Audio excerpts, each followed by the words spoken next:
아버지, 눈을 뜨세요. 제발. 아버지. 저 괴지바이, 관상이 예사롭지 않네미. 조선 후기 한양에서 30리 떨어진 작은 마을이었습니다. 겨울 한복판이었죠. 눈이 많이 내리는 날이었습니다.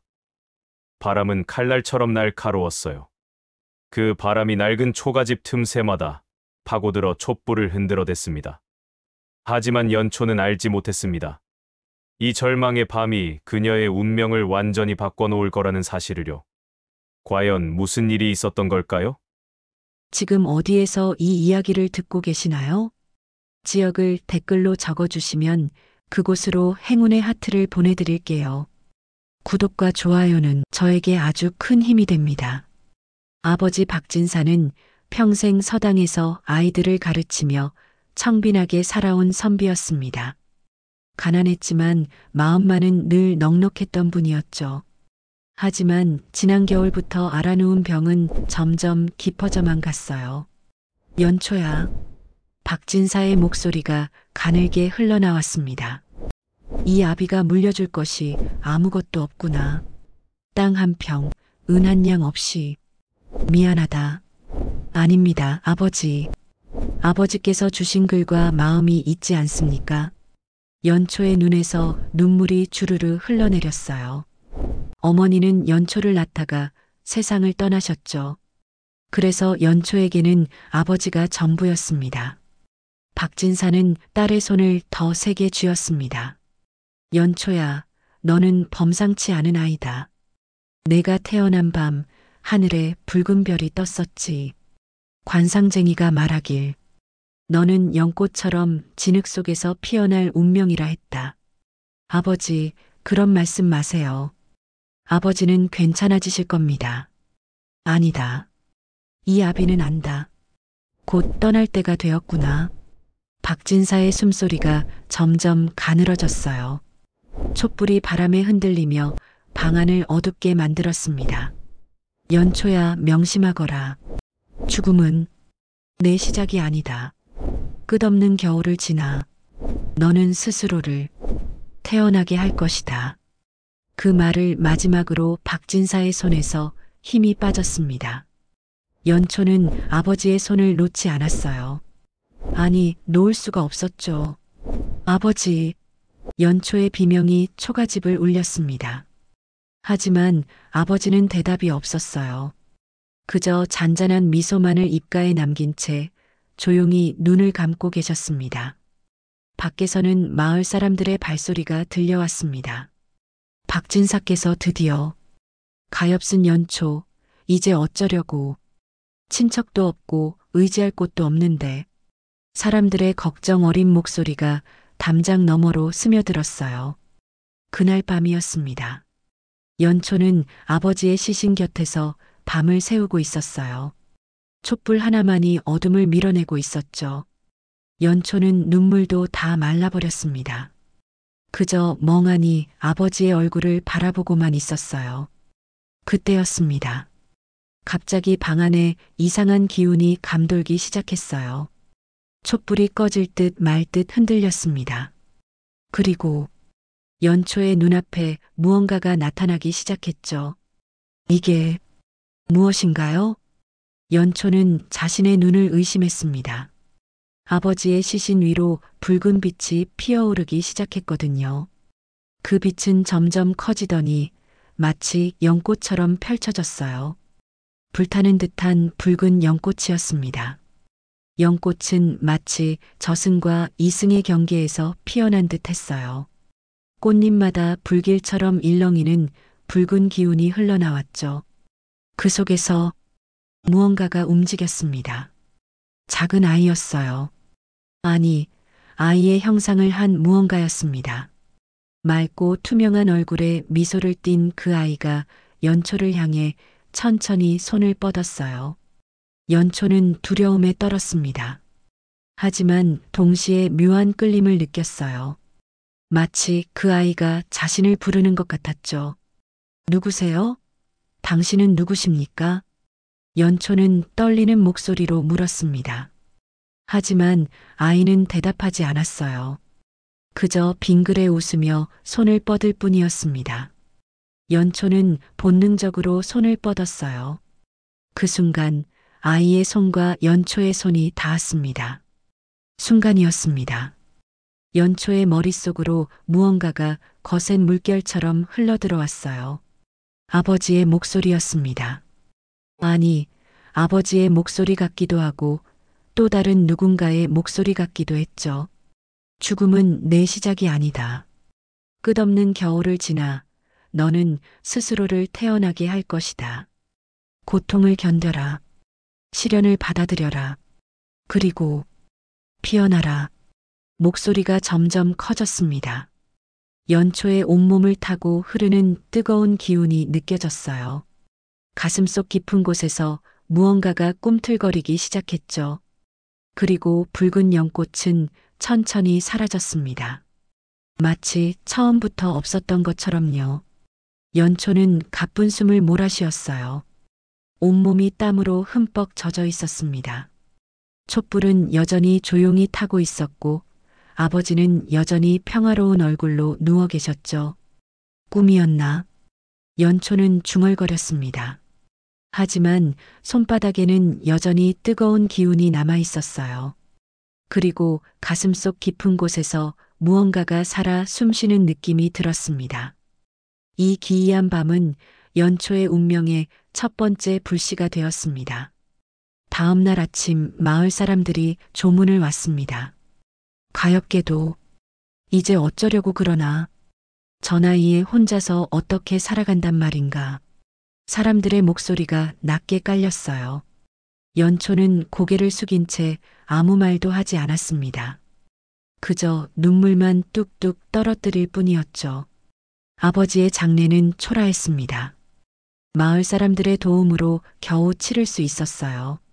관도 변변치 않았고 상여도 없었습니다.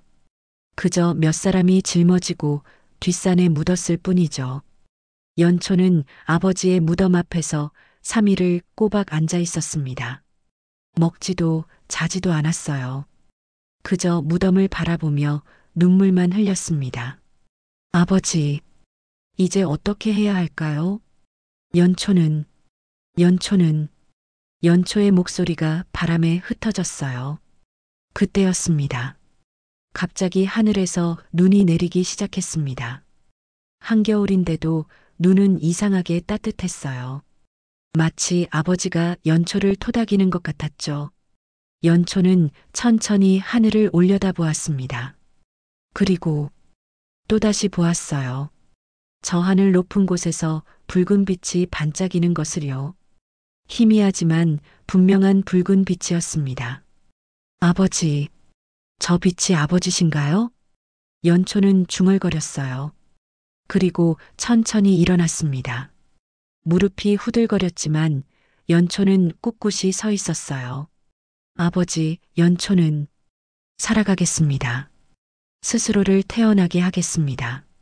아버지께서 마지막으로 하신 말씀 가슴에 새기겠습니다. 연초의 눈빛이 달라졌습니다. 더 이상 두려움에 떨지 않았어요. 그 안에는 무언가 단단한 결심이 자리 잡고 있었죠. 16살 소녀의 눈빛이라고 보기에는 너무나 깊고 강했습니다.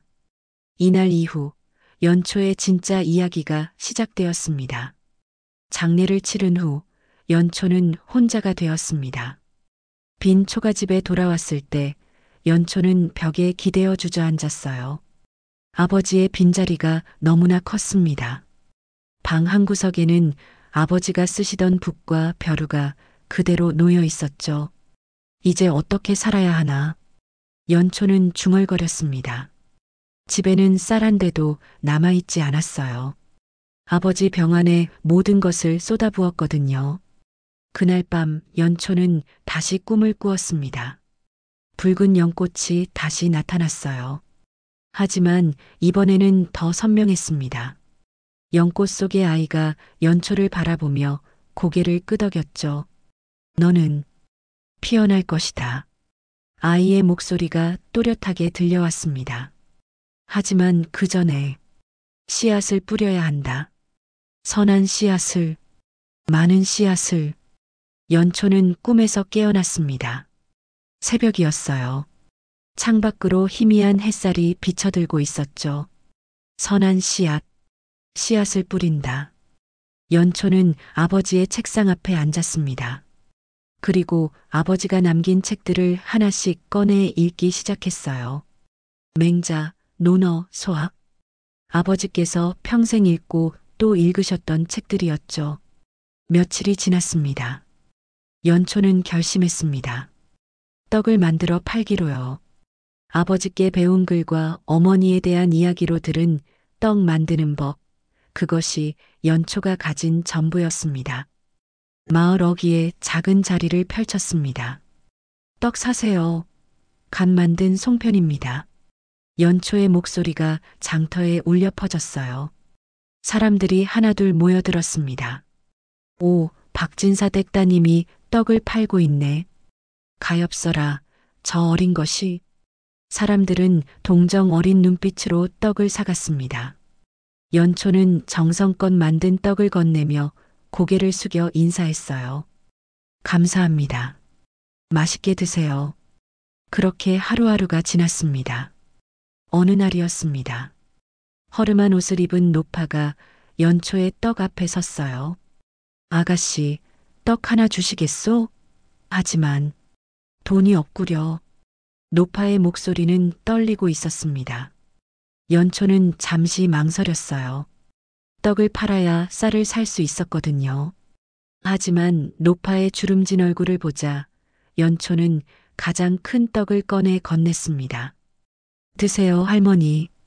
돈은 괜찮습니다. 아이고, 고맙구나. 이 은혜를 어찌 갚아야 하나.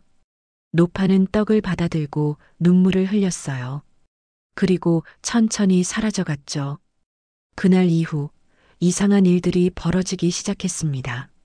연초의 떡이 유난히 잘 팔렸어요. 사람들이 이상하게 맛이 좋다며 찾아왔죠. 어떤 이는 먹고 나니 기분이 좋아진다고 말했습니다. 저 아이 뭔가 다르구먼. 복이 있는 게야. 아버지 덕을 이어받았나 보오. 마을 사람들의 입에서 입으로 소문이 퍼져나갔습니다. 연초는 떡을 팔며 마을 사람들을 만났습니다. 그리고 아버지께 배운 글을 떠올리며 사람들에게 작은 위로를 건넸어요. 어르신, 힘내세요. 겨울이 지나면 봄이 옵니다. 아주머니, 아이가 아프시다고요? 따뜻한 미음을 끓여드리세요. 제가 쌀을 조금 드릴게요. 연초는 자신이 가진 것이 적었지만 나눌 수 있는 것은 나누었습니다. 떡 한 조각, 쌀 한 줌, 따뜻한 말 한마디. 그럴 때마다 밤이 되면 붉은 연꽃이 꿈에 나타났어요. 그리고 점점 더 선명해졌습니다. 어느 날 장터에 한 소년이 나타났습니다. 남루한 옷을 입은 10살쯤 되어 보이는 아이였어요. 소년은 연초의 떡을 훔쳐 달아나기 시작했죠. 잠깐. 사람들이 소리쳤습니다. 하지만 연초는 쫓아가지 않았어요. 그저 조용히 지켜볼 뿐이었죠. 소년은 골목 모퉁이에서 멈춰 섰습니다. 그리고 떡을 꺼내 허겁지겁 먹기 시작했어요. 연초는 천천히 다가갔습니다. 배가 많이 고팠구나. 소년은 깜짝 놀라 뒤로 물러섰습니다. 죄송합니다. 때리지 마세요. 때리지 않아. 대신 이야기를 들려줄래? 연초는 부드럽게 물었습니다. 소년은 망설이다가 고개를 끄덕였어요. 동생이 아파요. 먹을 것이 없어서. 소년의 눈에서 눈물이 흘러내렸습니다. 엄마는 돌아가셨고 아버지는 어디로 가셨는지. 연초는 소년의 어깨를 토닥였습니다. 그리고 품에서 떡 2개와 동전 몇 잎을 꺼내 건넸어요. 이걸 가져가. 그리고 다시는 훔치지 마. 필요하면 언제든 나를 찾아와. 소년은 믿을 수 없다는 표정으로 연초를 바라보았습니다. 정말요? 그럼 약속이야. 소년은 떡과 동전을 꼭 쥐고 달려갔어요. 연초는 그 모습을 바라보며 미소 지었죠. 그 순간이었습니다. 멀리서 누군가 연초를 지켜보고 있었습니다. 갓을 쓴 중년의 양반이었어요. 한율 대감이었죠.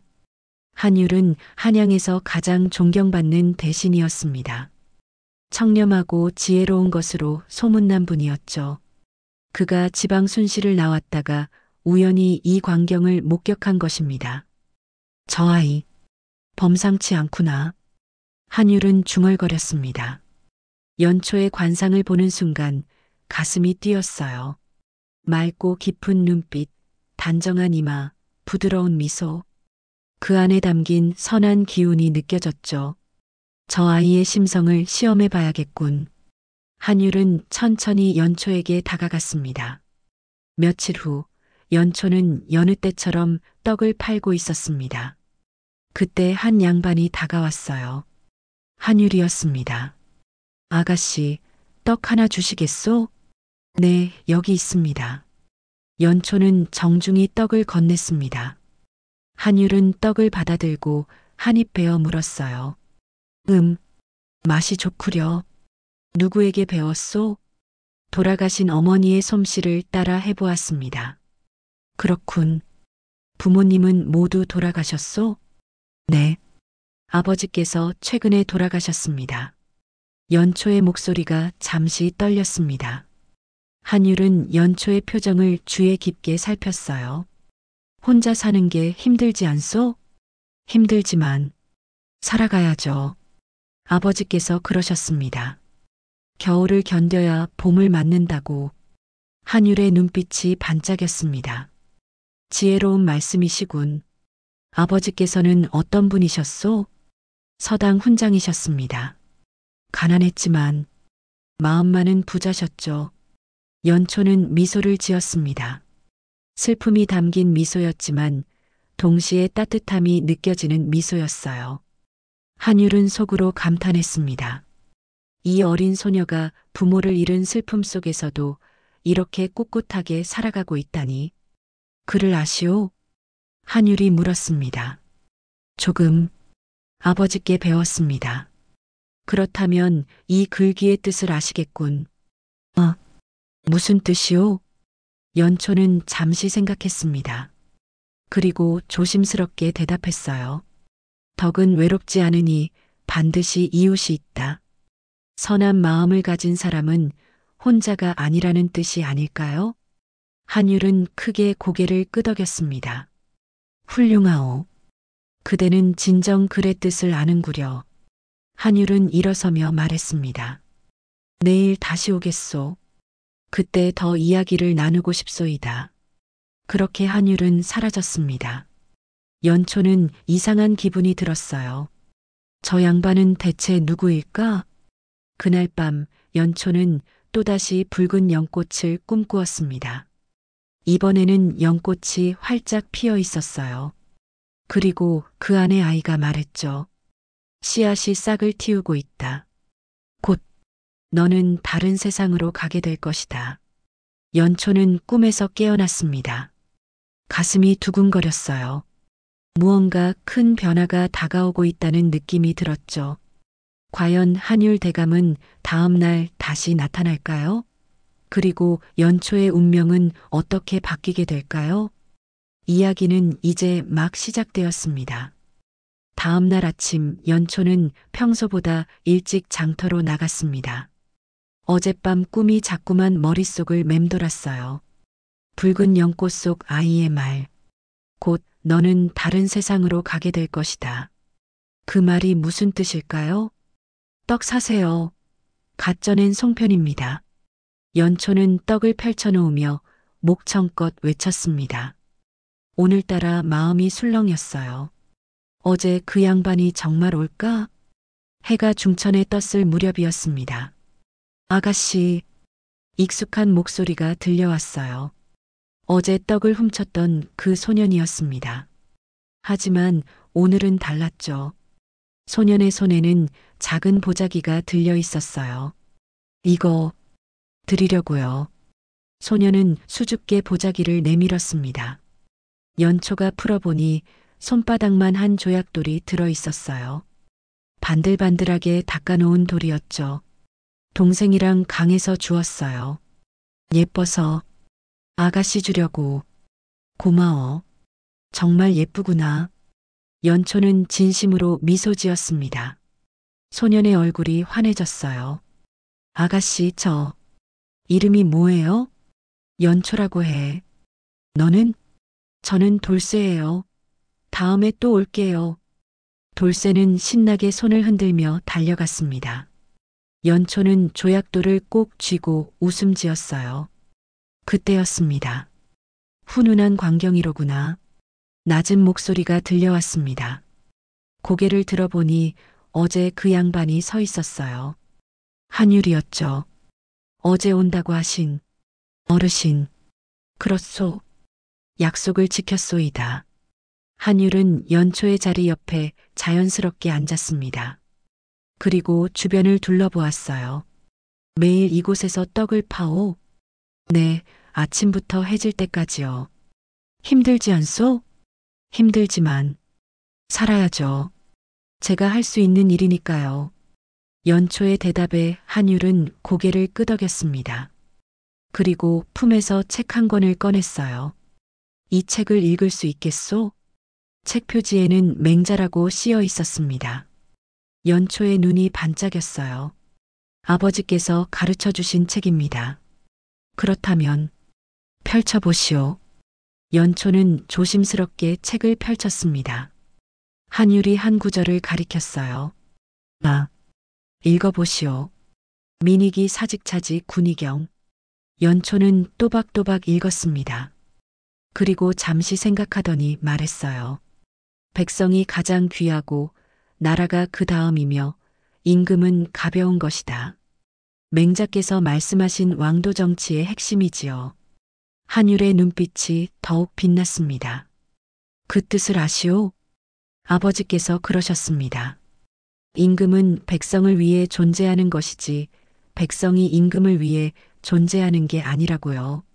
백성이 편안해야 나라가 편안하고 나라가 편안해야 임금도 편안하다고. 훌륭하오. 한율은 무릎을 쳤습니다. 주변 사람들이 놀라 이쪽을 쳐다봤어요. 아가씨, 혹시 그대의 이름은? 연초라고 합니다. 연초, 연꽃의 처음이로군. 좋은 이름이요. 한율은 잠시 말을 멈췄습니다. 그리고 진지한 표정으로 물었어요. 연초, 한 가지 더 묻겠소. 만약 그대에게 권력이 주어진다면 가장 먼저 무엇을 하겠소? 연초는 깜짝 놀랐습니다. 이상한 질문이었어요. 하지만 진지하게 생각했죠. 글쎄요. 저 같은 사람에게 권력이 주어질 리 없지만 그래도 한번 생각해 보시오. 연초는 천천히 입을 열었습니다. 아마도 가난한 사람들이 굶지 않게 하고 싶습니다. 돌쇠 같은 아이들이 떡을 훔치지 않아도 되게요. 그리고 글을 배우고 싶어도 배우지 못하는 사람들에게 배움의 기회를 주고 싶습니다. 한율은 감탄했습니다. 이 소녀의 생각이 얼마나 깊은지. 왜 그렇게 생각하오? 아버지께서 그러셨습니다. 사람은 누구나 배우면 나아질 수 있다고요. 가난도 신분도 그것이 사람의 가치를 정하는 건 아니라고. 그 순간이었습니다. 갑자기 웅성거리는 소리가 들려왔어요. 사람들이 우르르 몰려오고 있었죠. 저기, 저 아이다. 떡 도둑놈. 사람들 틈에서 돌쇠가 끌려오고 있었습니다. 어떤 남자가 돌쇠의 멱살을 잡고 있었어요. 이놈이 내 엿을 훔쳐갔어. 당장 관가에 넘겨야겠다. 안 돼요. 저는 안 훔쳤어요. 돌쇠는 울먹이며 소리쳤습니다. 하지만 남자는 들은 척도 하지 않았어요. 거짓말. 내가 똑똑히 봤다. 연초는 벌떡 일어났습니다. 잠깐만요. 연초가 외치며 달려갔어요. 한율도 조용히 따라갔죠. 무슨 일입니까? 이 계집아이가 뭔데? 썩 비켜. 남자가 고함쳤습니다. 하지만 연초는 물러서지 않았어요. 이 아이가 정말 훔쳤다는 증거가 있습니까? 증거? 내가 봤다는 게 증거지. 그럼 묻겠습니다. 정확히 무엇을 어떻게 훔쳐갔다는 겁니까? 연초의 목소리는 떨렸지만 단호했습니다. 남자는 잠시 말을 더듬었어요. 그러니까 엿 한 덩이를. 돌쇠야, 내 주머니를 보여줄 수 있니? 돌쇠는 고개를 끄덕이고 주머니를 뒤집었습니다. 아무것도 나오지 않았어요. 보세요. 아무것도 없습니다. 그럼 어디 숨겼겠지. 남자는 얼굴이 붉어졌습니다. 연초는 차분히 말했어요. 혹시 착각하신 건 아닙니까? 이 아이는 방금 제게 왔다가 가는 길이었습니다. 당신이 이 도둑놈을 두둔하는 거요? 남자가 화를 냈습니다. 그때 한율이 앞으로 나섰어요. 이보시오. 한율의 목소리는 낮았지만 위험이 있었습니다. 남자는 한율의 복장을 보고 움찔했어요. 비단 두루마기에 고급스러운 갓. 보통 사람이 아니었죠. 양반께서 누구시기에? 나는 한양에서 온 한율이라는 사람이요. 이 아이를 고발하기 전에 먼저 확실한 증거를 대시오. 증거 없이 어린아이를 모함하는 것은 죄가 되오. 남자의 얼굴이 새하얗게 질렸습니다. 저는 정말 본 것 같았는데, 본 것 같다는 것과 본 것은 다르오. 물러가시오. 남자는 더 이상 버티지 못하고 슬금슬금 물러났습니다. 사람들도 하나둘 흩어졌어요. 돌쇠는 연초에게 달려와 안겼습니다. 누나, 고마워요. 정말 고마워요. 괜찮아. 하지만 돌쇠야, 정말 안 훔친 거지? 네, 진짜예요. 돌쇠는 고개를 크게 끄덕였습니다. 연초는 돌쇠의 머리를 쓰다듬었어요. 그래, 믿어. 이제 가서 동생 돌봐. 돌쇠는 신나게 뛰어갔습니다. 연초는 한숨을 쉬며 한율을 돌아보았어요. 도와주셔서 감사합니다. 아니요. 오히려 내가 감탄했소. 한율은 미소를 지었습니다. 그대는 두려워하지 않았소. 약한 아이를 지키기 위해 앞으로 나섰소.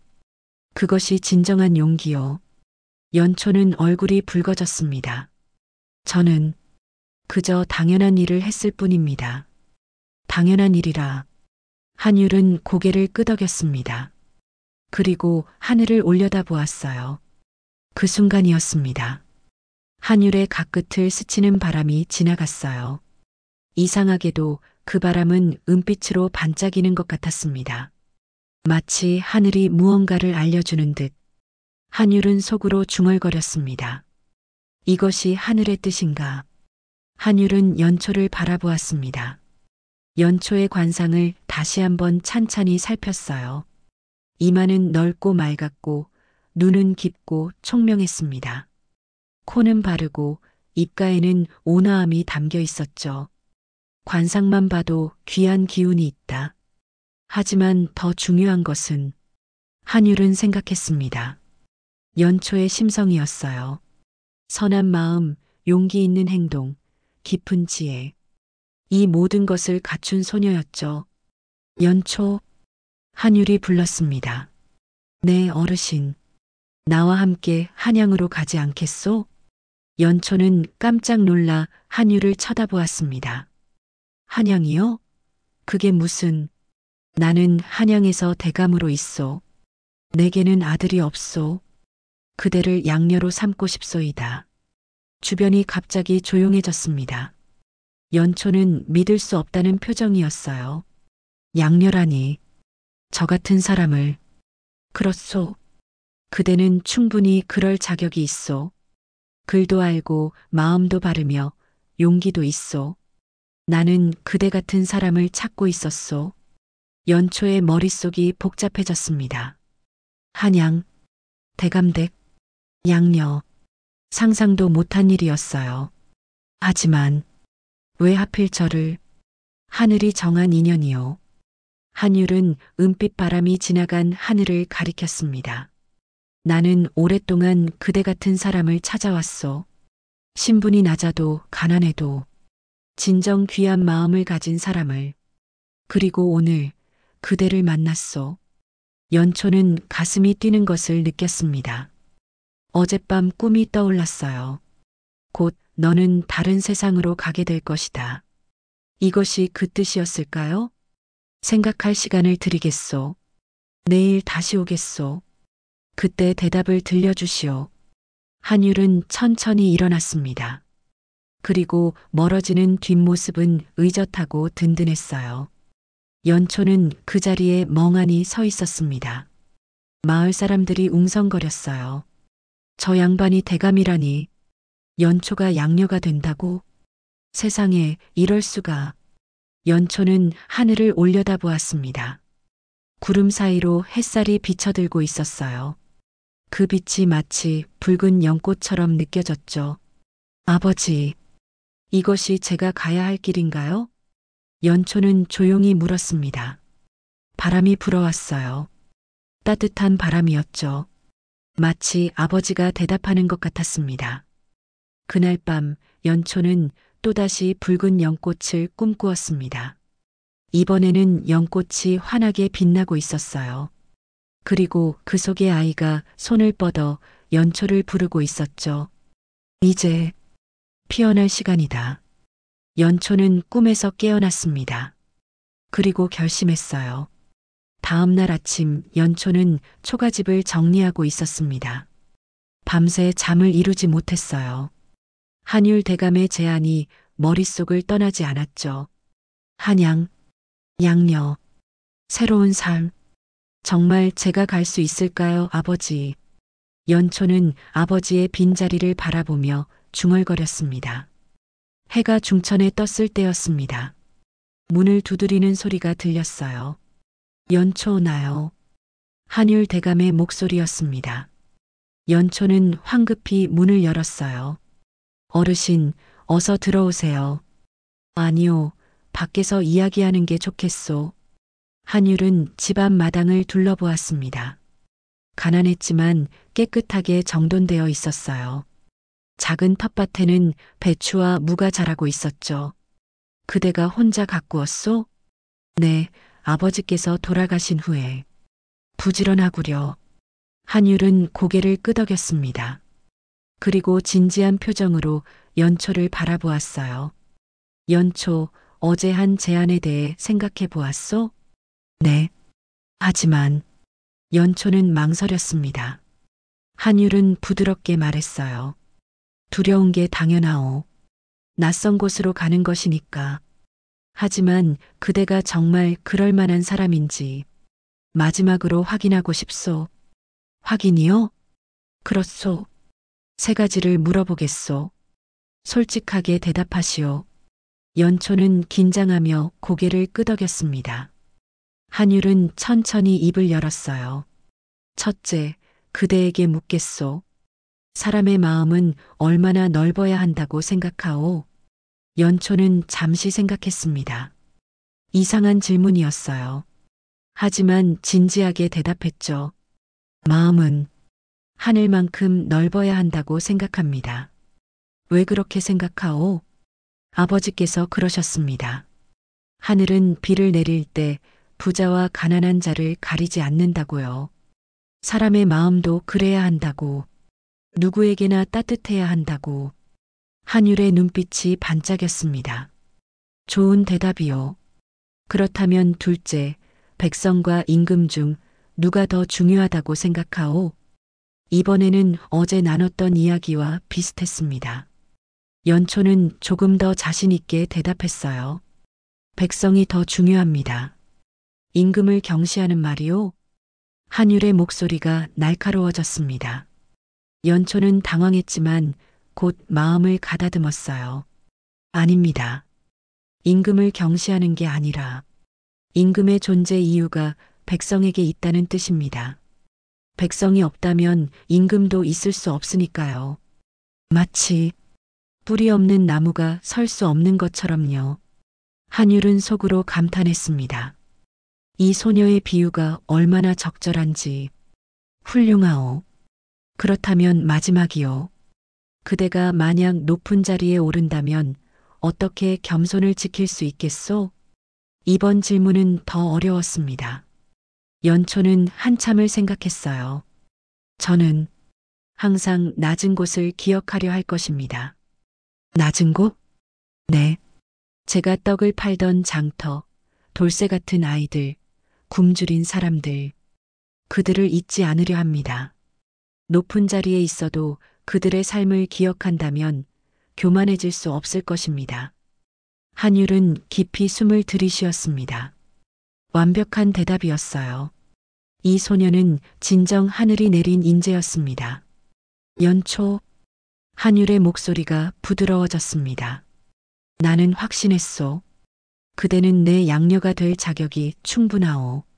하지만 어르신, 저는 글을 조금밖에 모르고 양반가의 예법도 모릅니다. 저 같은 사람이 대감댁 양녀가 되면 가르치면 돼요. 한율은 단호하게 말했습니다. 그대에게는 가장 중요한 것이 있어. 바로 올바른 마음이요. 글은 배울 수 있고 예법도 익힐 수 있어. 하지만 마음은 타고나는 것이요. 연초의 눈에 눈물이 맺혔습니다. 어르신, 저를 정말 데려가시겠습니까? 그렇소. 오늘 당장 준비하시오. 내일 새벽 한양으로 떠날 것이요. 연초는 가슴이 벅차올랐습니다. 하지만 동시에 두려움도 밀려왔어요.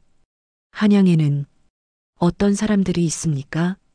한율의 표정이 잠시 굳어졌습니다. 솔직히 말하겠소. 내 집에는 본처 정비가 있소. 그리고 그녀의 딸 설린이 있소이다. 아, 정비는 마음이 좁은 사람이요. 그대를 곱게 보지 않을 것이요. 설린도 마찬가지일게요. 한율은 한숨을 쉬었습니다. 하지만 그대가 견뎌낼 수 있다고 믿소. 그대에게는 그럴 힘이 있소. 연초는 고개를 끄덕였습니다. 두려웠지만 동시에 각오가 섰어요. 알겠습니다. 견디겠습니다. 좋소. 그럼 내일 새벽 마을 어귀에서 만나시다. 한율은 품에서 작은 주머니를 꺼내 연초에게 건넸습니다. 이것으로 필요한 것을 준비하시오. 주머니를 열어보니 은자가 가득 들어 있었어요. 연초는 깜짝 놀랐습니다. 이렇게 많이. 받으시오. 그대는 이제 내 딸이 될 사람이요. 한율은 미소를 지었습니다. 그리고 천천히 돌아섰어요.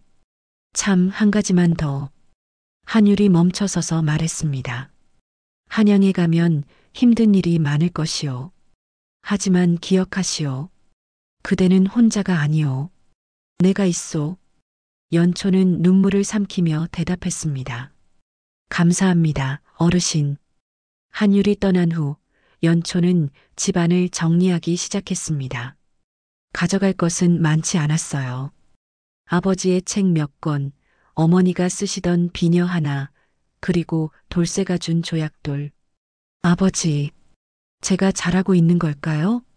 연초는 아버지의 영정 앞에 앉았습니다. 아버지께서 말씀하신 대로 겨울을 견디고 있습니다. 이제 봄이 오려나 봅니다. 저녁 무렵 마을 사람들이 하나둘 찾아왔습니다. 연초야, 정말 한양으로 간다며? 대감댁 양녀가 된다고? 세상에 정말 복이 들어왔구나. 사람들은 축하와 걱정이 섞인 목소리로 말했어요. 연초는 한 사람 한 사람에게 인사했습니다. 그동안 감사했습니다. 어르신들 덕분에 여기까지 올 수 있었어요. 무슨 소리냐? 내가 착해서 복을 받은 거지. 마을 이장이 말했습니다. 한양 가서도 그 마음 잃지 말거라. 그러면 어디서든 잘 살 수 있을 게다. 명심하겠습니다. 해가 지고 달이 떠올랐습니다. 연초는 마지막으로 아버지 무덤을 찾아갔어요. 달빛 아래 무덤이 조용히 자리하고 있었습니다. 아버지, 연초가 왔습니다. 연초는 무덤 앞에 앉아 말했습니다. 내일 한양으로 떠납니다. 대감님께서 양녀로 삼아주신다고 하셨어요. 아버지, 두렵습니다. 하지만 가보려 합니다. 바람이 불어왔어요. 나뭇잎이 바스락거렸죠. 아버지께서 마지막으로 하신 말씀, 스스로를 태어나게 하라는 말씀, 이제 조금 알 것 같습니다. 제가 변해야 하는 거죠? 더 강해지고 더 지혜로워져야 하는 거죠? 연초는 눈물을 닦았습니다. 아버지, 지켜봐 주세요. 연초가 자랄 수 있게. 그날 밤 연초는 마지막으로 붉은 연꽃을 꿈꾸었습니다. 이번에는 연꽃이 활짝 피어 있었어요. 그리고 그 속에 아이가 아니었습니다. 어른이 되어 있었어요. 바로 연초 자신이었죠. 이제 시작이다. 꿈속의 연초가 말했습니다. 진흙 속에서 피어나라. 더러움에 물들지 말고 맑고 고운 꽃으로 피어나라. 연초는 꿈에서 깨어났습니다. 밖이 밝아오고 있었어요. 새벽이었죠. 연초는 일어나 옷을 갈아입었습니다. 가장 깨끗한 옷이었어요. 비록 낡았지만 정성껏 기워 입은 옷이었죠. 짐을 챙기고 집 문을 닫았습니다. 마지막으로 집을 돌아보았어요. 안녕. 제 어린 시절이요. 연초는 마을 어귀로 향했습니다. 한율 대감이 가마를 타고 기다리고 있었어요. 그 옆에는 하인들이 서 있었죠. 왔구려, 연초. 네, 어르신. 준비되었소? 연초는 깊이 숨을 들이쉬었습니다. 그리고 고개를 끄덕였어요. 네, 준비되었습니다. 좋소. 그럼 떠나시다. 가마가 움직이기 시작했습니다. 연초는 뒤를 돌아보았어요. 작은 마을이 점점 멀어지고 있었습니다. 마을 사람들이 손을 흔들고 있었어요. 돌쇠도 보였습니다. 돌쇠는 두 손을 크게 흔들며 외쳤죠. 누나, 잘 다녀와요. 연초는 눈물을 흘리며 손을 흔들었습니다. 가마 안에서 한율이 말했습니다. 후회하지 않겠소? 아니요. 후회하지 않겠습니다. 연초의 목소리는 떨렸지만 단호했습니다. 좋소. 그 마음을 잃지 마시오. 앞으로 많은 시련이 있을 것이오. 하지만 그대라면 이겨낼 수 있을 것이오. 가마는 계속 나아갔습니다. 한양을 향해. 연초는 창밖을 바라보았습니다. 해가 떠오르고 있었어요. 붉은 해였습니다. 마치 붉은 연꽃처럼. 이제 두 번째 탄생이 시작되는구나. 연초는 속으로 중얼거렸습니다. 가슴속에서 무언가 뜨거운 것이 타오르고 있었어요. 새로운 삶이 시작되는 순간이었습니다. 사흘을 달려 한양에 도착했습니다. 연초는 가마 창문으로 밖을 내다보았어요. 처음 보는 광경이었죠. 높은 기와집들, 넓은 데로 오가는 사람들. 모든 것이 낯설고 웅장했습니다. 저기가 보이요? 저것이 북촌이요. 한율이 가리킨 곳에는 큰 저택들이 즐비했습니다. 양반들이 사는 곳이었죠. 저 중에서 가장 큰 집이 우리 댁이요. 연초의 눈이 커졌습니다. 기와 지붕이 겹겹이 이어진 거대한 저택이 보였어요. 담장만 해도 끝이 보이지 않았죠.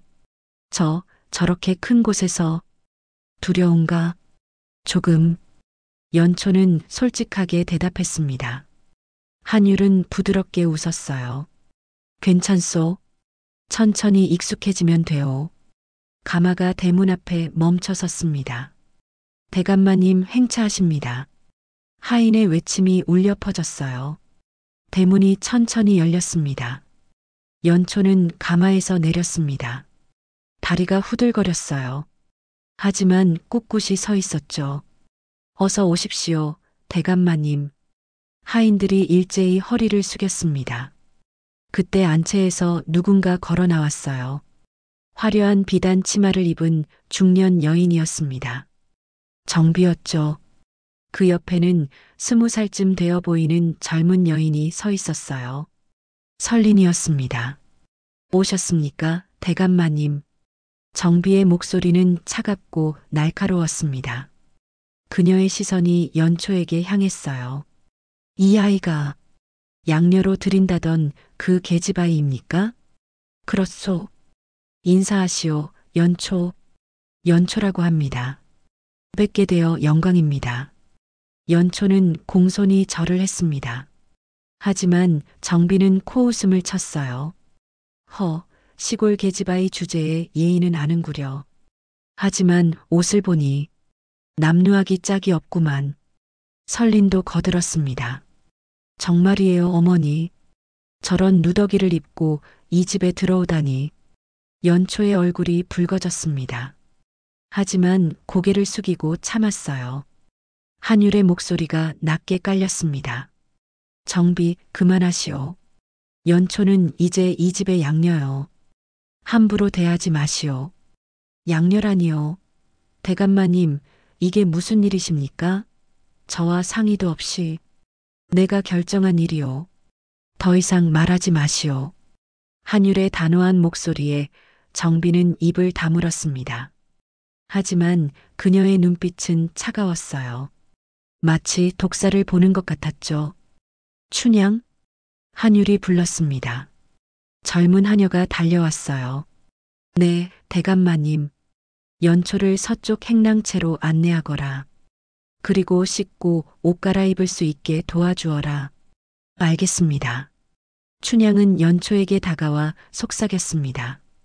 저를 따라오세요. 연초는 한율에게 절을 하고 춘향을 따라갔습니다. 행랑채로 가는 길은 멀었습니다. 넓은 마당을 가로지르고 연못을 지나고 또 다른 마당을 지나야 했어요. 여기가 서쪽 행랑채예요. 춘향이 가리킨 곳은 작은 방이었습니다. 다른 건물들에 비하면 초라했어요. 담장 끝에 붙어 있어서 햇빛도 잘 들지 않았죠. 여기서 지내는 건가요? 네. 마님께서, 아니, 정비 마님께서 정하신 곳이에요. 춘향은 미안한 듯 고개를 숙였습니다. 방문을 열어보니 더 놀라웠습니다. 방 안에는 낡은 이불 하나와 작은 책상만 있었어요. 창문은 깨져 있었고 벽에는 금이 가 있었죠. 이건 죄송해요. 제가 청소라도 해드릴게요. 춘향은 급히 빗자루를 가져왔습니다. 연초는 손을 저었어요. 괜찮아요.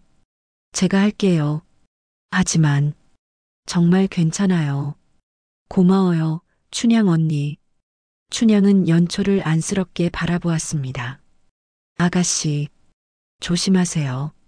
정비 마님과 설린 아씨는 무서운 분들이에요. 알겠어요. 춘향이 떠난 후 연초는 방 안을 둘러보았습니다. 작고 추웠어요. 하지만 연초는 개의치 않았습니다. 고향의 초가집보다는 나았으니까요. 괜찮아. 견딜 수 있어. 연초는 스스로에게 다짐했습니다. 그날 저녁 연초는 안채로 불려갔습니다. 저녁 식사 자리였어요. 큰 상에는 온갖 음식이 가득했습니다. 연초는 한 번도 본 적 없는 음식들이었죠. 한율이 상석에 앉아 있었고 정비와 설린이 그 옆에 앉아 있었습니다. 앉으시오, 연초. 한율이 가리킨 곳은 아래쪽 끝자리였습니다. 하인들이 앉는 자리 근처였어요. 연초는 조용히 앉았습니다. 시골 계집아이는 저런 음식 처음 보겠구만. 설린이 비웃었습니다. 설린, 입 조심하거라. 한율이 타일렀지만 설린은 듣지 않았어요. 왜요, 아버지? 사실을 말한 건데요. 저 아이 보세요. 젓가락도 제대로 못 들고 있잖아요. 연초는 떨리는 손으로 젓가락을 들었습니다. 양반가의 젓가락은 무거운 은으로 만들어져 있었어요. 익숙하지 않았죠. 연초, 정비가 날카롭게 불렀습니다. 네, 마님. 이 집의 규칙을 알려주지. 첫째, 함부로 안채에 들어오지 말 것. 둘째, 대감마님께 함부로 말을 걸지 말 것. 셋째, 내 분수를 알고 행동할 것. 알겠습니다. 그리고 내일부터 집안일을 거들어라. 양렬하지만 공짜로 먹고 살 수는 없지 않겠느냐? 한율이 끼어들었습니다. 정비, 연초는 공부를 해야 하오. 집안일은 공부요? 계집아이가 무슨 공부를 합니까? 그것도 천한 것이 천하지 않소? 한율의 목소리가 높아졌습니다. 연초는 내 양녀요. 다시 한번 천하다는 말을 하면 용서하지 않겠소. 정비는 입술을 깨물었습니다. 하지만 더 이상 말하지 않았어요. 식사가 끝난 후 연초는 행랑채로 돌아왔습니다. 방 안은 얼음장처럼 차가웠어요. 창문이 깨져서 바람이 들어왔죠. 연초는 이불을 덮고 누웠습니다. 떨렸어요. 추위 때문만은 아니었습니다. 두려움 때문이었죠. 이곳에서 정말 살아갈 수 있을까? 연초는 천장을 바라보았습니다. 금이 간 천장 사이로 별이 보였어요. 그때였습니다. 방문 밖에서 소리가 들렸습니다. 쯧쯧, 저런 누추한 곳에서 자다니. 설린의 목소리였습니다. 그래도 조심해야 해요, 아씨. 대감마님께서 총애하시잖아요. 다른 하녀의 목소리였어요. 총애, 곧 없어질 거야. 어머니께서 계획을 세우고 계시거든. 무슨 계획이요? 저 계집아이를 이 집에서 쫓아낼 계획이지. 한 달, 아니, 보름이면 충분할 거야. 발소리가 멀어졌습니다. 연초는 이불 속에서 몸을 웅크렸습니다. 눈물이 흘러내렸어요. 아버지, 여기는 너무 무서워요. 하지만 그때였습니다. 가슴 속에서 뜨거운 기운이 느껴졌습니다. 그날 밤 붉은 연꽃을 본 이후 계속 느껴지던 그 기운이었어요. 연초는 눈물을 닦았습니다. 아니야. 포기할 수 없어. 연초는 중얼거렸습니다. 아버지께서 말씀하셨어. 겨울을 견뎌야 봄이 온다고. 이건 내 겨울이야. 견뎌야 해. 연초는 이불을 고쳐 덮었습니다. 그리고 눈을 감았어요. 하지만 잠은 오지 않았습니다. 밤이 깊어갔습니다. 차가운 바람이 깨진 창문으로 계속 들어왔어요. 연초는 떨리는 손으로 아버지가 남긴 책을 꺼냈습니다. 촛불을 켜고 책을 펼쳤어요. 군자는 공궁할 때 더욱 굳세지니. 연초는 작은 목소리로 글을 읽었습니다. 아버지의 목소리가 들리는 것 같았어요. 괜찮아. 나는 할 수 있어. 반드시 이겨낼 거야. 그날 밤 북촌 한율 대감댁 행랑채의 작은 방에서는 하나의 작은 불빛이 꺼지지 않고 타오르고 있었습니다. 연초의 두 번째 탄생을 위한 첫 번째 시련이 시작된 밤이었습니다. 한양에 온 지 보름이 지났습니다. 연초의 하루는 새벽부터 시작되었어요. 동이 트기도 전에 일어나 마당을 쓸고 우물에서 물을 길어야 했죠. 연초, 물이 아직 안 왔어? 부엌에서 일하는 늙은 하녀 복녀가 소리쳤습니다. 지금 갑니다. 연초는 무거운 물통을 들고 부엌으로 향했어요. 손이 시렸습니다. 한겨울이라 우물물이 얼음처럼 차갑거든요. 늦었어, 늦었어. 마님께서 세수하실 물이 필요하다고 하셨어. 죄송합니다. 연초는 고개를 숙였습니다. 요즘 정비는 연초에게 온갖 굳은 일을 시켰어요. 양녀라고는 하지만 사실상 하녀처럼 부리고 있었죠. 한율 대감은 아침 일찍 대궐로 나가고 저녁 늦게 돌아왔습니다. 그 사이 정비와 설리는 연초를 괴롭혔어요. 연초, 설린의 날카로운 목소리가 들렸습니다. 네, 아씨. 내 방 청소했어? 먼지가 그대로 있던데? 아침에 깨끗이 했습니다만. 거짓말. 다시 해. 설리는 연초의 팔을 세게 잡아 끌었습니다. 연초는 비틀거렸어요. 아프지? 당연하지. 내가 제대로 안 했으니까. 설리는 비웃으며 손을 놓았습니다. 연초는 설린의 방으로 갔습니다. 방은 이미 깨끗했어요. 하지만 설린이 시키는 대로 다시 청소했죠. 걸레질을 하던 중 설린의 화장대가 눈에 들어왔습니다. 온갖 귀한 비녀와 놀이개가 놓여 있었어요. 부럽지? 언제 들어왔는지 설린이 뒤에 서 있었습니다. 아니요. 거짓말. 분명 부러울 거야. 너 같은 천한 것은 평생 가질 수 없는 것들이니까. 설리는 가장 화려한 비녀를 들어 연초 앞에서 흔들었어요. 이건 중국에서 온 거야. 은으로 만들고 진주를 박았지. 내 인생보다 비싸. 연초는 아무 말도 하지 않았습니다. 그저 묵묵히 청소를 계속했어요. 설리는 재미없다는 듯 방을 나갔습니다. 저녁이 되었습니다. 정비가 연초를 불렀어요. 연초, 이리 와봐라. 네, 마님. 연초는 안채로 갔습니다.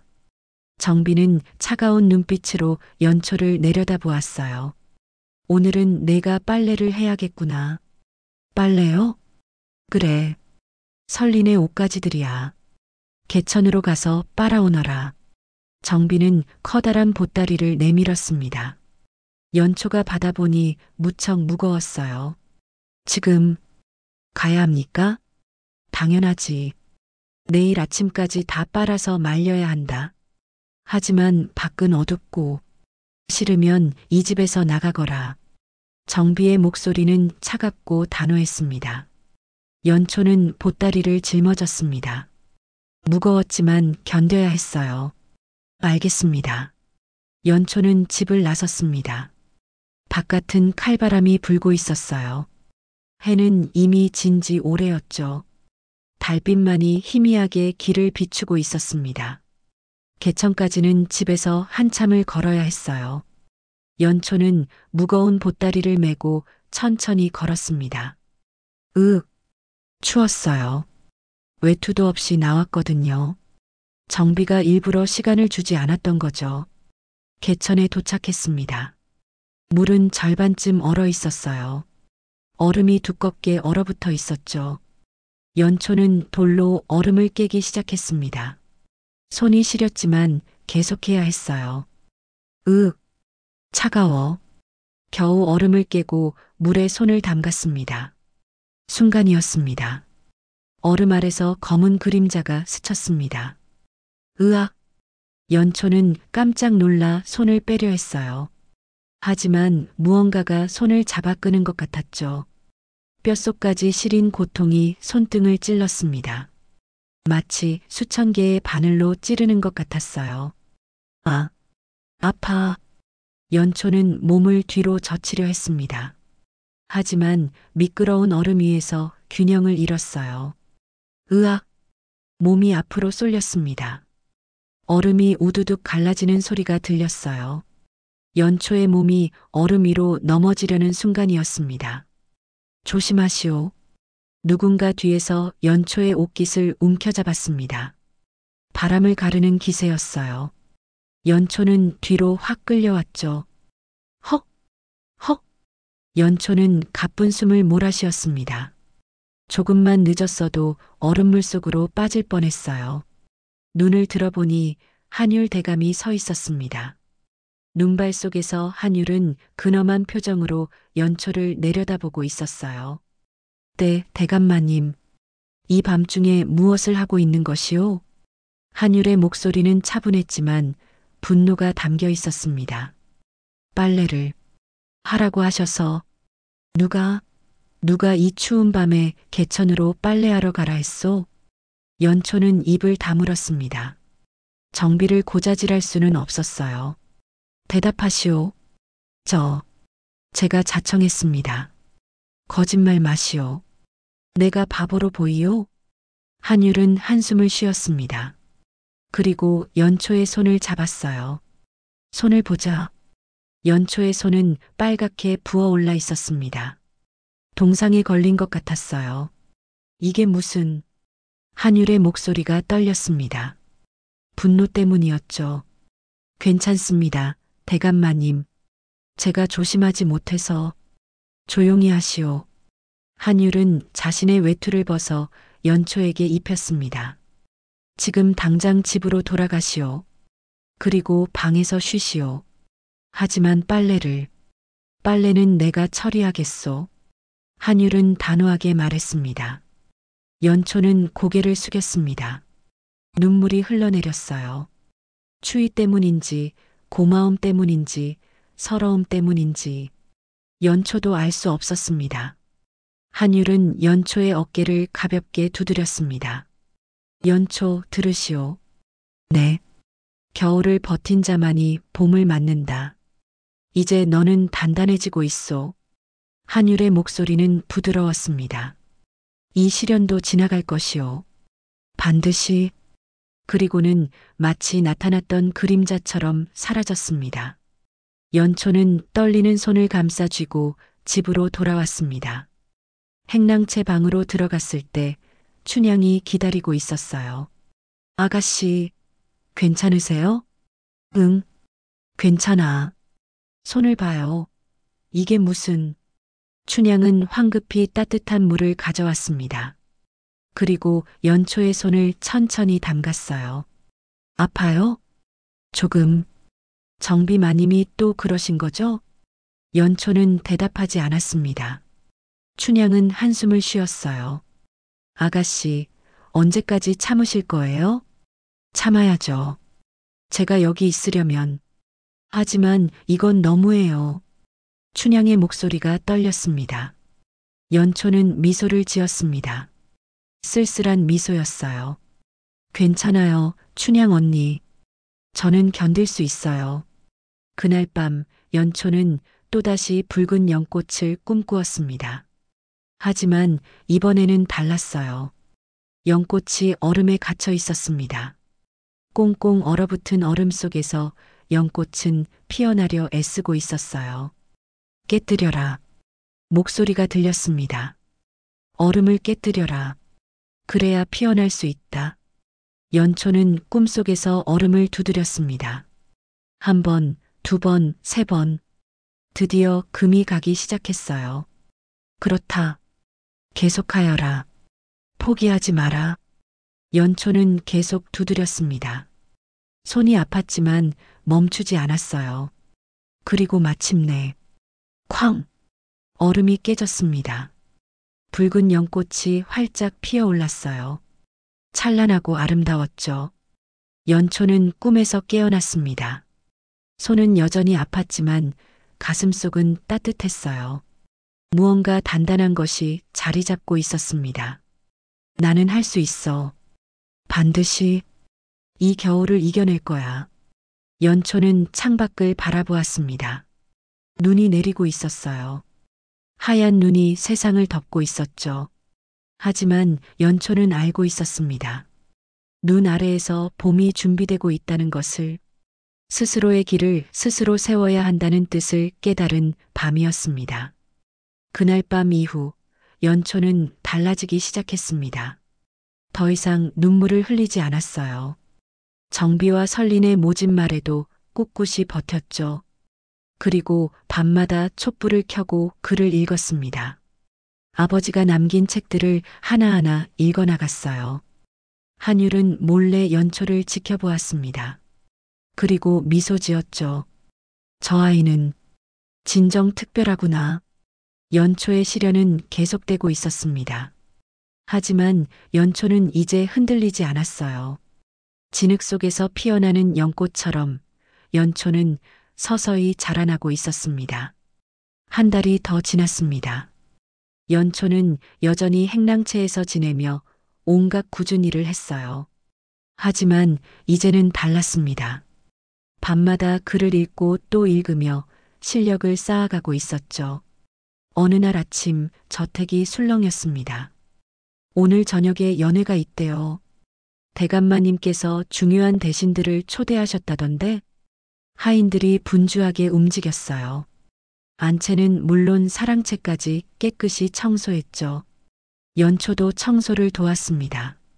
넓은 대청마루를 닦고 정원을 정리하고 꽃을 꺾어 화병에 꽂았어요. 연초야. 춘향이 다가왔습니다. 응?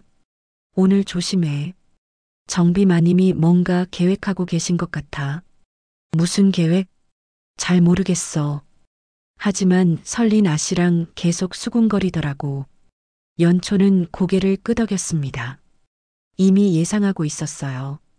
해가 지고 연회가 시작되었습니다. 대청마루에는 화려한 옷을 입은 양반들이 모여들었어요. 한양에서 가장 높은 자리에 있는 대신들이었죠.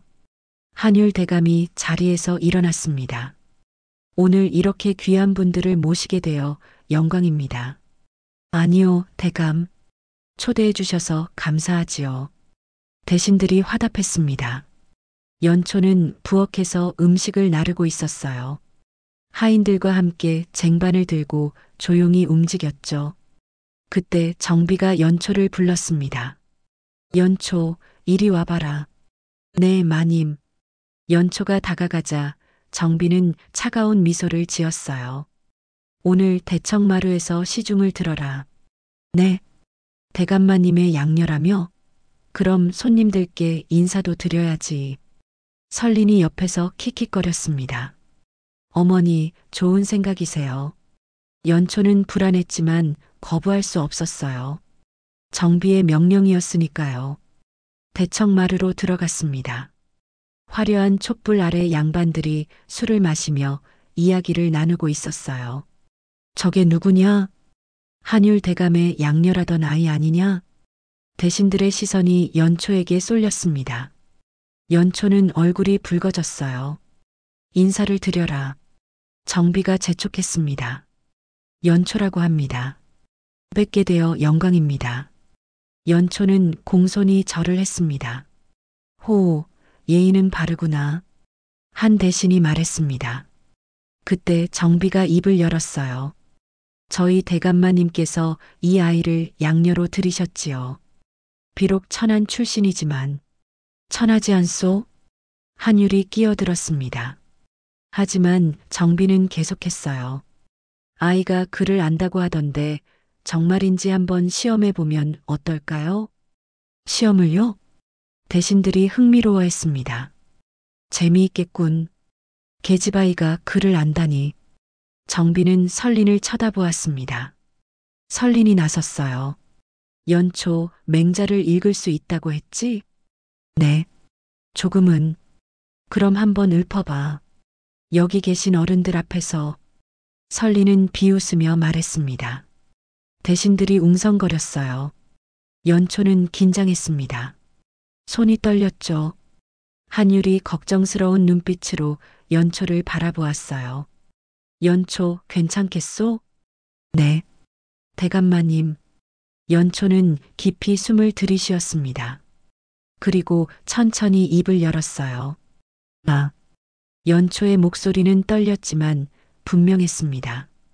백성이 가장 귀하고 나라가 그 다음이며 임금은 가벼운 것입니다. 대신들이 고개를 끄덕였습니다. 오, 읽을 줄 아는구나. 그때 설린이 다시 끼어들었어요. 읽는 것은 누구나 할 수 있지요. 하지만 뜻을 아는 게 중요하죠. 연초, 이 구절이 무슨 뜻인지 설명해봐. 정비가 미소를 지었습니다. 설린과 짜고 한 것이었어요. 계집아이가 뜻까지 알 리 없다. 망신을 주면 대감마님도 더 이상 저 아이를 두둔하지 못할 것이다. 연초는 잠시 말을 멈췄습니다. 하지만 곧 고개를 들었어요. 말씀드리겠습니다. 연초의 목소리가 조금 더 또렷해졌습니다. 맹자께서는 왕도 정치를 말씀하셨습니다. 임금은 백성을 위해 존재하는 것이지 백성이 임금을 위해 존재하는 게 아니라고. 대신들이 귀를 기울이기 시작했어요. 나라의 뿌리는 백성에 있습니다. 백성이 하늘처럼 편해야 임금 또한 빛을 가질 수 있습니다. 만약 임금이 백성을 괴롭힌다면 그 임금은 임금이 아닙니다. 연초는 계속 말을 이어갔습니다. 아버지께서 그러셨습니다. 높은 자리에 있는 사람일수록 낮은 곳을 봐야 한다고. 백성의 아픔을 보고 백성의 목소리를 들어야 한다고 대청마루가 조용해졌습니다. 대신들은 놀란 표정으로 연초를 바라보았어요. 놀랍구나. 한 대신이 중얼거렸습니다. 계집아이가 이런 깊은 뜻을 알다니. 다른 대신도 감탄했습니다. 정비의 얼굴이 창백해졌어요. 설리는 입을 다물지 못했죠. 한율은 미소를 지었습니다. 자랑스러운 미소였어요. 그때 가장 나이 많은 대신이 일어섰습니다. 연초라 했나? 네, 어르신. 그대의 말이 옳소. 나라의 근본은 백성이요. 이를 아는 사람이 많지 않은데 그대는 어린 나이에 깨달았구려. 대신은 한율을 향해 고개를 숙였습니다. 대감, 훌륭한 양녀를 두셨소이다. 과찬이십니다. 한율은 겸손하게 대답했지만 속으로는 기뻤어요. 다른 대신들도 연초를 칭찬했습니다. 저런 아이를 양녀로 삼다니 대감의 안목이 대단하오. 그렇소, 그렇소. 신분이 낮아도 마음이 고운 사람을 알아보셨구려.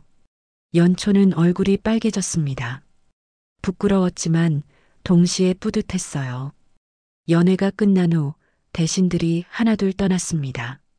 마지막 대신이 떠나자 한율이 연초를 불렀어요. 연초, 이리 오시오. 네, 대감마님. 연초가 다가가자 한율은 부드러운 미소를 지었습니다. 오늘 정말 훌륭했소. 나는 그대가 자랑스럽소. 감사합니다. 이제 결심했소. 그대를 정식으로 양녀로 삼겠소. 문서를 작성하고 관가에 신고할 것이요. 연초의 눈이 커졌습니다. 정말입니까? 그렇소. 그대는 충분히 자격이 있소. 한율은 잠시 망설이다가 말을 이었습니다. 그리고 그대를 행랑채에서 안채로 옮기겠소. 안채요? 그렇소. 내 양녀가 행랑채에서 지낼 수는 없지 않소. 그 순간이었습니다. 뒤에서 날카로운 목소리가 들렸어요. 안 됩니다. 정비였습니다. 설린도 함께 있었죠. 저 아이를 안채로 들릴 수는 없습니다. 정비의 얼굴은 분노로 일그러져 있었어요. 왜 안 돼요? 한율의 목소리가 차갑게 식었습니다. 저 아이는 아직 우리 집안의 예법을 모릅니다. 안채는 가문의 중심인데 예법은 배우면 돼요. 하지만 더 이상 말하지 마시오, 정비. 한율의 목소리는 단호했습니다. 내 결정이요. 연초는 내일부터 안채 동쪽 방에서 지낼 것이요. 정비는 입술을 깨물었습니다. 설린의 얼굴도 창백했어요. 어머니, 설린이 정비의 옷소매를 잡았습니다. 괜찮다. 우리에게는 아직 방법이 있단다. 정비는 낮은 목소리로 속삭였습니다. 저 계집아이를 반드시 내쫓을 것이다. 반드시. 두 사람의 눈빛이 차갑게 빛났습니다. 그날 밤 연초는 행랑채에서 마지막 밤을 보냈습니다. 내일이면 안채로 옮긴다는 생각에 가슴이 두근거렸어요. 하지만 동시에 불안했죠. 정비 마님과 설린 아씨가 가만히 있을까? 연초는 창밖을 바라보았습니다. 달이 밝았어요. 그때 또다시 붉은 연꽃이 보이는 것 같았습니다. 환영이었지만 분명했어요. 연꽃은 이제 활짝 피어 있었습니다. 찬란하고 아름다웠죠. 조금만 더 견디면 돼. 연초는 스스로에게 다짐했습니다. 하지만 연초는 알지 못했습니다. 정비와 설린이 이미 음모를 꾸미기 시작했다는 사실을. 연초의 진짜 시련은 이제부터 시작이었습니다. 다음 날 아침 연초는 안채 동쪽 방으로 짐을 옮겼습니다. 행랑채와는 비교할 수 없을 만큼 좋은 방이었어요. 넓고 따뜻했으며 창문으로는 정원이 보였죠. 책상도 있고 책장도 있었습니다. 와, 연초는 감탄했습니다. 꿈만 같았어요. 아가씨, 축하드려요. 춘향이 웃으며 말했습니다. 고마워, 춘향 언니. 이제 진짜 양녀가 되신 거예요. 행복하세요? 응. 하지만 조금 무서워. 왜요? 정비 마님이 가만히 계실 것 같지 않아서. 춘향의 표정이 어두워졌습니다. 맞아요. 조심하세요, 아가씨. 그날 오후 한율이 연초를 불렀습니다. 연초, 이리 오시오. 네, 대감마님. 한율의 서재였습니다. 책들이 가득 꽂혀 있는 방이었어요. 앉으시오. 연초는 조심스럽게 앉았습니다. 오늘부터 그대에게 본격적으로 글을 가르치겠소. 정말입니까? 그렇소. 그대는 이미 기본은 알고 있소. 이제 더 깊은 학문을 배워야 하오. 한율은 책 한 권을 꺼내 연초에게 건넸습니다. 대학이요. 이 책을 읽고 뜻을 깨우치시오. 감사합니다, 대감마님. 그대는 특별한 아이요. 나는 그대가 이 나라에 큰 도움이 될 사람이라 믿소. 연초의 가슴이 뜨거워졌습니다. 하지만 그 순간 밖에서 소란스러운 소리가 들렸어요. 대감마님, 큰일 났습니다. 하인이 급히 뛰어들어왔습니다. 무슨 일이냐? 설린 아씨의 비녀가 없어졌다고 합니다. 비녀가? 한율이 일어섰습니다. 연초도 따라 일어났어요. 안채로 가니 정비와 설린이 서 있었습니다. 설린은 울고 있었어요. 어머니, 제 비녀가, 중국에서 온 그 비녀가 없어졌어요. 누가 훔쳐간 게 분명해. 정비가 소리쳤습니다. 무슨 일이요? 한율이 물었습니다. 대감마님, 설린의 가장 귀한 비녀가 사라졌습니다. 은으로 만들고 진주를 박은 그 비녀 말입니다. 언제 없어졌소? 오늘 아침까지 있었는데 점심 이후 사라졌어요. 설린이 흐느끼며 말했습니다. 정비의 눈빛이 날카로워졌어요. 오늘 아침 설린의 방을 청소한 사람이 누구지? 그건 하인들이 서로를 쳐다보았습니다. 연초 아씨였습니다. 한 하녀가 조심스럽게 말했습니다. 순간 모든 시선이 연초에게 쏠렸습니다. 연초, 정비가 날카롭게 외쳤습니다. 네. 내가 설린의 방을 청소했느냐? 네. 아침에. 그럼 내가 훔쳐간 게 분명하구나. 아닙니다. 저는 훔치지 않았습니다. 연초는 황급히 손을 저었습니다. 거짓말. 내가 아니면 누가 훔쳐갔겠느냐? 설린이 소리쳤습니다. 정말 아닙니다. 저는 청소만 했습니다. 그럼 증명해봐. 내 방을 수색하겠어. 정비가 하인들에게 명령했습니다. 연초의 방을 뒤져라. 잠깐. 한율이 나섰습니다. 증거도 없이 함부로 수색할 수는 없소. 증거요?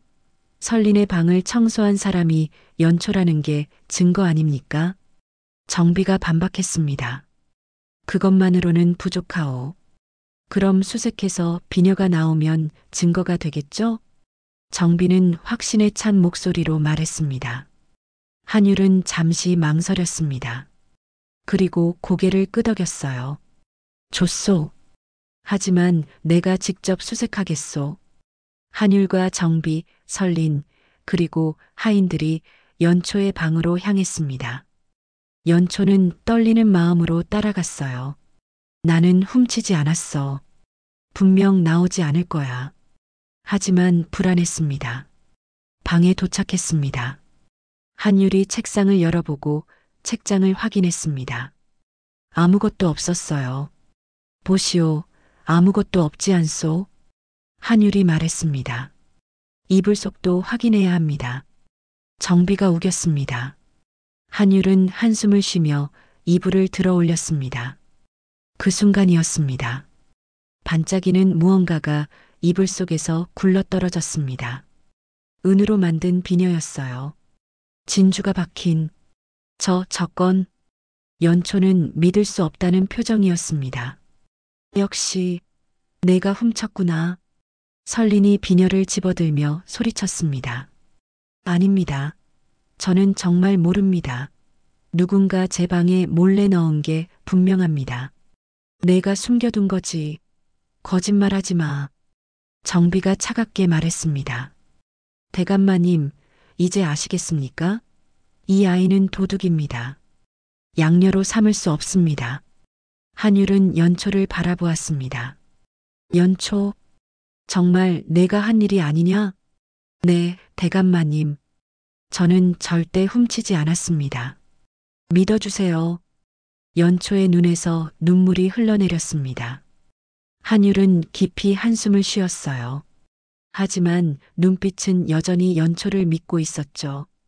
정비, 이 일은 더 조사가 필요하오. 조사요? 증거가 나왔는데 무슨 조사가 더 필요합니까? 누군가 모함했을 수도 있소. 대감마님, 정비의 목소리가 높아졌습니다. 이런 도둑을 두둔하시면 안 됩니다. 당장 이 집에서 내쫓아야 합니다. 나는 아직 연초를 믿소. 한율은 단호하게 말했습니다. 하지만 더 이상 말하지 마시오. 한율의 목소리가 커졌습니다. 정비는 입을 다물었어요. 연초, 방으로 돌아가시오. 내가 이 일을 해결하겠소. 감사합니다, 대감마님. 연초는 눈물을 닦으며 물러났습니다. 밤이 되었습니다. 연초는 방에서 촛불을 켜고 앉아 있었어요. 눈물이 계속 흘러내렸죠. 누가 이런 짓을 한 걸까? 하지만 연초는 이미 알고 있었습니다. 정비와 설린이 꾸민 일이라는 것을. 창밖으로 달빛이 비쳐들고 있었습니다. 그때 창가에 인기척이 느껴졌어요. 누군가 연초의 방 근처에 서 있었습니다. 연초는 조용히 문틈으로 밖을 내다보았어요. 정비와 설린이었습니다. 어머니, 정말 잘하셨어요. 설린의 목소리가 들렸습니다. 후후, 당연하지. 오늘 아침 내가 방을 비운 사이 내가 몰래 저 아이 방에 비녀를 숨겨둔 거야. 역시 어머니세요. 하지만 대감마님이 아직도 저 아이를 믿는구나. 참으로 골치 아픈 일이야. 정비는 한숨을 쉬었습니다. 그럼 어떻게 하죠? 걱정 마라. 나에게는 다른 계획이 있단다. 정비의 목소리가 낮아졌습니다. 내일 밤에 또 다른 일을 꾸밀 거다. 이번에는 더 큰 죄를 씌울 거야. 무슨 죄요? 금기된 책을 읽었다는 죄. 영모에 관련된 책을 몰래 읽었다고 누명을 씌우는 거지. 영모라니. 그렇다. 그 정도의 큰 죄가 아니면 대감마님도 저 아이를 포기하지 않으실 거야.